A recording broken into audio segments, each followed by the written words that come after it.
అందరికీ నమస్కారం. ఇప్పుడే హాస్పిటల్ ఐసీయూలో ఉన్న శ్రీతేజ్ ఐసీయూలో చూసి బయటికి వస్తున్నాను. డాక్టర్స్ అందరితోటి నేను మాట్లాడాను.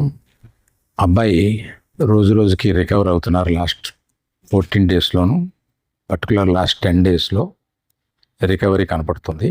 బట్ చాలా టైం పట్టొచ్చు అని కూడా చెప్పారు. ఇలాగా ఆ అబ్బాయి కోలుకోవడానికి ఏమైనా చేయడానికి మేము సిద్ధంగా ఉన్నాము. అది కాకుండా ప్రభుత్వం కూడా వచ్చి మేము దీన్ని తీసుకుంటాము, ఈ అబ్బాయిని సంపూర్ణ ఆరోగ్యంతో చూడడానికి ప్రభుత్వం కూడా ముందు రావడం చాలా అభినందనీయం.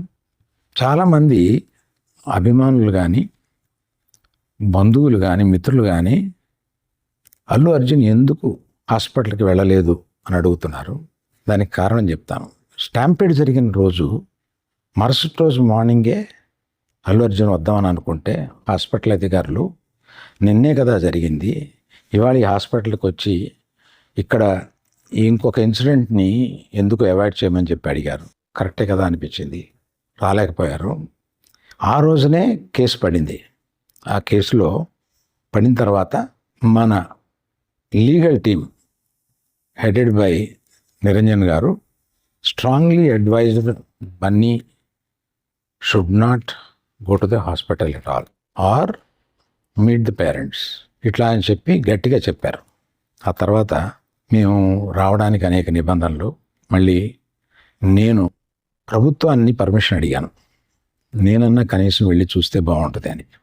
ఎందుకంటే ఓ రోజు బన్నీ బాధపడుతూ నేను చూడలేకపోయాను, నువ్వన్నా వెళ్ళి చూసిరా డాడీ అని అడిగాడు. నేను ప్రభుత్వాన్ని అడిగితే వారు పర్మిషన్ ఇచ్చారు. ఈ పర్మిషన్ నాకు ఇచ్చిన చీఫ్ మినిస్టర్ గౌరవనీయులు రేవంత్ రెడ్డి గారికి, పోలీస్ శాఖకి, మన హాస్పిటల్ అధికారులు, సిఇఓ గారు అభిమన్యు, మెడికల్ డైరెక్టర్ సంబిత్ గారు, వీరందరికీ, హాస్పిటల్ వర్గానికి అందరికీ నా కృతజ్ఞతలు తెలియజేస్తున్నాను.